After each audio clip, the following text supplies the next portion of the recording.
Bonjour, bienvenue dans les studios du Bassa Sandra. Dans cette interview, ce premier numéro, nous recevons M. Doumbia Lagui, opérateur économique, avec lequel nous allons parler de ses activités et tout ce qu'il réalise pour la jeunesse de Soubré. Avec lui, donc, nous allons découvrir cette personnalité très importante pour notre région.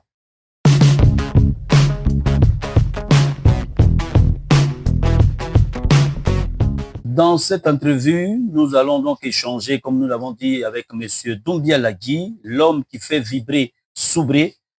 Nous avons donc des questions à lui poser pour en savoir plus sur sa personnalité, ses activités, ses ambitions pour, bien sûr, la ville de Soubré, la jeunesse de Soubré.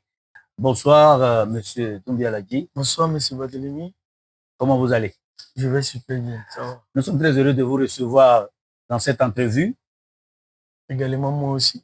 D'accord. Alors, avec vous, nous allons parler de vos activités. Vous avez marqué l'actualité au niveau de Soubré depuis l'année dernière. Qui est Doumbia Lagui? Ok, je vous remercie encore et bonsoir.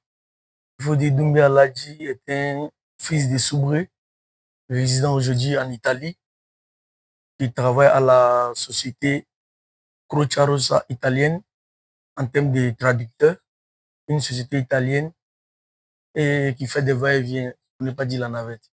Vous faites donc la navette entre la Côte d'Ivoire et l'Italie, on va dire sûr. l'Europe. Tout se passe bien dans les activités? Ça va super bien. On va de temps en temps, on vient voir la famille et voir un peu qu'est-ce qu'on peut apporter de plus. Alors, vous êtes perçu comme un bâtisseur local. D'où vous vient cette passion pour le développement de Soubré? Ah, un bâtisseur local. En tout cas, c'est un peu flatteur et je vous remercie. Il faut dire que l'ambition vient de la ville de Soubré. Il me vient d'aider comme ça la jeunesse et les devanciers de Soubré, comme les autorités. Qu'est-ce qui vous a poussé à faire cela? Bon, étant un fils de la Nawa, précisément Soubré, je me suis posé un peu la question, pourquoi ne pas aider ma ville avec mes mecs moyens? Alors, pourquoi aujourd'hui vous avez choisi le sport et précisément le Maracana comme levier d'action pour la jeunesse? D'accord, M. Barthélémy, il faut dire qu'aujourd'hui, le sport est un facteur prépondérant pour la réconciliation et pour la paix, pour une paix durable en tout lieu. Donc, c'est ainsi que je me suis engagé à soutenir la jeunesse en commençant d'abord sur le Maracana. Et comme le Maracana est perçu comme le sport le plus aimé lors des vacances en Côte d'Ivoire, donc raison pour laquelle cette admiration envers le petit poteau Maracana. Vous avez financé la participation au tournoi Camp Kékin pour la ville de Soubré. Soubré avait 7 équipes qui a représenté la ville. Alors, qu'est-ce qui vous a motivé à le faire? D'accord, comme il était disant, Soubré est une ville aujourd'hui, quoi qu'on dise, une ville très, très grande pour le développement de la Côte d'Ivoire et voir aussi les différentes villes de la Côte d'Ivoire participer à un tournoi national sans mentionner le nom de Soubré. Cela ne pouvait pas se faire à ma présence.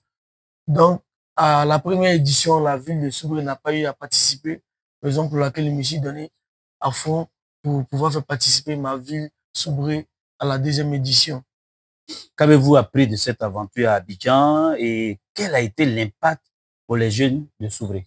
Ah, M. Barthélémy, j'ai appris beaucoup. Il faut dire que le sport est un facteur de la réconciliation. Ah, il y a des moments où j'ai reçu des messages des personnes inconnues qui pleuraient en m'écrivant ou en m'envoyant des notes. Merci, jeune frère. Merci pour ce que tu as fait pour s'ouvrir. Car moi, j'étais là, il y a des amis que je ne voyais pas. 5 ans en arrière, nous nous sommes vus. Donc, de là, j'ai compris que le sport peut être facteur de développement, peut être facteur pour ces jeunes-là qui se voient un peu désespérés, un facteur d'union. En termes de coût, parce que quitter Soubré, aller à Abidjan, c'est un coût. Organiser ce tournoi, on a vu le top niveau de Cam Tchekin. Alors, est-ce qu'en termes de coût, vous pouvez nous dire quelque chose? Bon, si c'est thème, je préfère me réserver, mais il faut demander un peu plus que l'organisation. les membres du staff étaient tous composés des enfants de Soubré. Donc, il faut un temps soit peu demander, mais en tout cas, ça a été une belle coquette. C'est une grande somme. Ouais, Pour déplacer cette équipe avec, parce qu'il y avait des salaires. Et dites-nous, quelles étaient les dispositions que vous avez prises pour que ces jeunes soient motivés et engagés? Mais M. Barthélemy, nous vous parlons de la ville de Soubré. Oui. Nous vous parlons de la ville de Soubré. Et nous savons ce que Soubré apporte au développement national. Donc, vous-même, un temps soit peu imaginer déplacer un cas des supporters des ultras et de l'équipe participante pour aller les héberger, les nourrir et les faire revenir. Vous-même estimez un peu ce que ça peut faire. C'était fort. C'était très fort. Mais vous avez tenu. Par la grâce de Dieu. Merci beaucoup. On vous remercie pour déjà cela. Alors, on va revenir parce que cette année, vous êtes toujours engagé dans le Maracana, mais au niveau local. Cette fois-ci, nous venons à Soubré. Et cette année, vous lancez la deuxième édition du tournoi local baptisé Poto Tikei. Quelles sont les nouveautés de cette édition? D'accord. Les nouveautés de cette édition, il faut dire que la jeunesse a très bien pris la chose, puisque déjà on a un Wi-Fi gratuit qui est à la disposition de tout le monde, tous les supporters. Il faut venir seulement prendre le coude et la narration qui joue parfaitement son rôle. Je suis plus que ému parce que c'est un rêve qui vient de se réaliser. Et à travers ce petit poteau Maracana Tikei, je reviendrai. Mais cette fois-ci, je reviendrai c'est sûrement vers vous pour aider plus la jeunesse. Je vais arriver même vers chez les plus grands. Vous ambitionnez continuer avec le football naturel. Justement. Et il faut dire aussi que dans un domaine, lorsque la jeunesse vous adopte et on vous dit que vous êtes un bâtisseur d'une ville, il faut essayer de toucher néanmoins à tout.